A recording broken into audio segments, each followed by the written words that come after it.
अरे इतनी रात को कौन आ गया है मेरे घर में।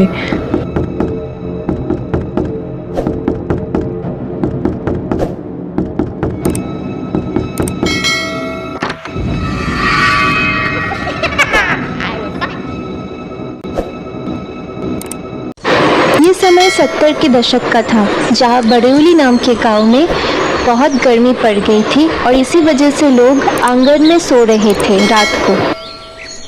लेकिन जैसे ही मौसम करवट लेता, वैसे ही आंगन और चारपाई दोनों ही सुन्न हो जाते। नवंबर का पहला सप्ताह था। हल्की मीठी ठंड ने दस्तक दे दी थी।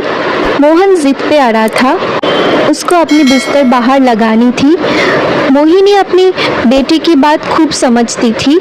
उसको पता था वो आज भी अपने पत्नी की गम में आंसू बहाता है, इसीलिए वो बाहर सोना चाहता है। रिया की मौत के बादल मोहन के दिल में ऐसे छाया था कि उसने रिया की मौत के बाद उसके कमरे में एक बार भी पैर नहीं रखा। कमरे में पत्नी की याद उसे बेचैन न करे, इसलिए वो हर रोज अपनी बिस्तर आंगन में ही लगाता था। रात के 3 बज गए थे। मोहन बहुत ही गहरी नींद में था। फिर अचानक उसे एहसास हुआ कि जैसे किसी ने उसका नाम लेके उसको पुकारा है। और फिर मोहन उठकर बैठ जाता है तो उसको बाहर की आंगन की दरवाज़ा पीटने का आवाज़ आ रहा होता है। इतनी रात को कौन ऐसे दरवाजा पीटते जा रहा है? अरे माँ की तो बहुत कच्ची नींद है, फिर इतनी आवाज होने पे भी उनकी नींद क्यों नहीं टूट रही? मोहन हैरान परेशान होते हुए दरवाजे की तरफ जाने लगता है। तभी उसे पीछे से उसकी माँ बुलाती है। कहाँ जा रहा है इतनी रात को? पता नहीं, कोई बहुत देर से दरवाजा पीट रहा है और मेरे नाम लेके पुकार रहा है। मैं वही जा रहा हूँ देखने। क्या बोल रहा है? मुझे तो कोई आवाज नहीं आया। सो जा चुप करके। ऐसी आधी रातों में बिना सोचे समझे दरवाजा नहीं खोलते। अरे नहीं माँ, मैं सच बोल रहा हूँ। मैंने सच में दरवाजा पीटने का आवाज सुनी। अरे सपना आया होगा तुझे कोई। सो जा चुप करके। अच्छा, लेकिन इतनी रात को आप यहाँ पे? अरे हाँ, मैं बाथरूम जाने के लिए उठा था तो देखा तू दरवाजे के सामने जा रहा है तो तुझे टोक दिया।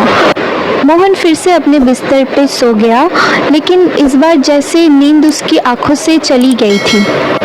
मोहन सोच रहा था कि जो उसने महसूस की वो झूठ कैसे हो सकती है, और वो चारपाई में सोकर करवट ले रहा था। थोड़ी ही देर बाद मोहन को फिर से उसके दरवाजे के बाहर किसी के चलने की आवाज़ आने लगी। मोहन उठ के बैठ गया और फिर वो दरवाजे के पास जाके पूछने लगा, कौन है बाहर? कौन है? कौन है बाहर? मुझे अंदर आने दीजिए, बाहर खड़ा नहीं हुआ जा रहा।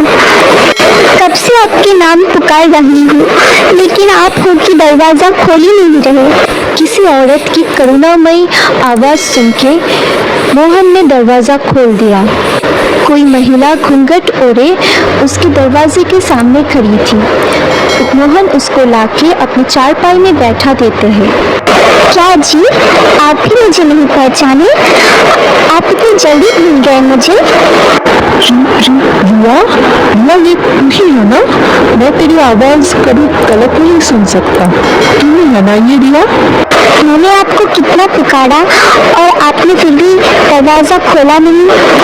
रिया, रिया चल घूंघट हटा, मुझे अपना चेहरा दिखा। नहीं जी, अभी मैं आपको अपना चेहरा नहीं दिखा सकती। आप बताइए, आपको मेरी याद आती है कि नहीं? तेरे बिना ये घर घर ही नहीं लगता रे। तू बता, तू क्यों मुझे छोड़कर चली गई? अच्छा आप बताओ, आपको मेरी इतनी याद आती है तो अगर मैं आपको अपने पास बुलाऊं तो क्या आप आओगे? हाँ हाँ, क्यों नहीं, मैं जरूर आऊँगा तेरे पास। ठीक है, फिर अमावस्या की रात मैं आऊँगी, आपको लेने आऊँगी। आपको मेरे साथ चलना पड़ेगा। ठीक है, मैं जाऊँगा तेरे साथ। ठीक है, अब मुझे जाना पड़ेगा। नहीं, मैं तुझे जाने नहीं दूंगा। तू मुझे छोड़कर कहीं नहीं जा सकती। मुझे छोड़कर मत जा तू। मैं तेरे बिना नहीं रह सकता। तू मुझे छोड़ के मत जा। ठीक है, मैं आपको वादा करती हूँ। मैं फिर से आऊंगी आपसे मिलने, बस आप किसी से कुछ कहना नहीं। रिया से मिलने के बाद से मोहन अपनी हर रात जाग के बिता रहा था और रिया के इंतज़ार कर रहा था। एक रात 2 बजे फिर से उसके दरवाजे पे दस्तक होती है। मोहन समझ जाता है यह और कोई नहीं, रिया ही है।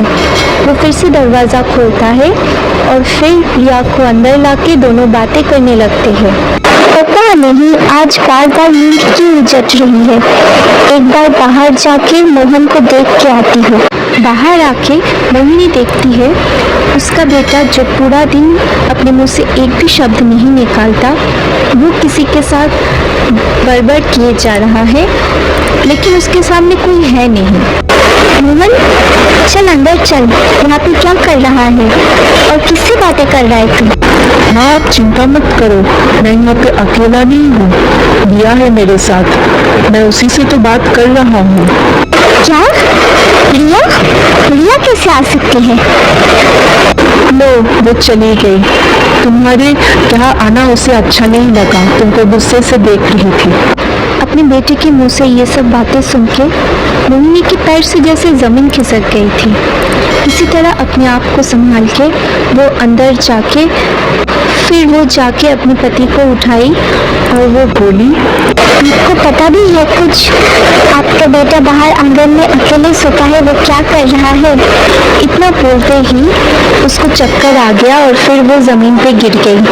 अगले दिन मोहिनी को इतना बुखार था कि वो कुछ कह नहीं पाई।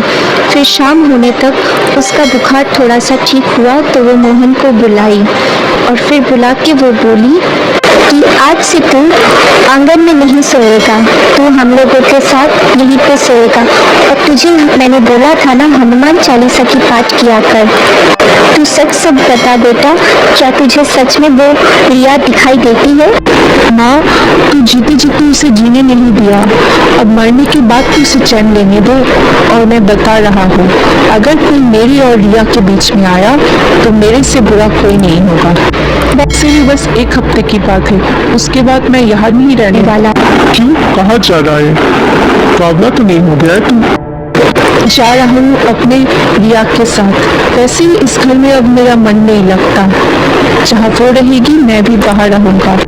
बीवी के गम में दिमाग खराब हो गया है क्या तेरा?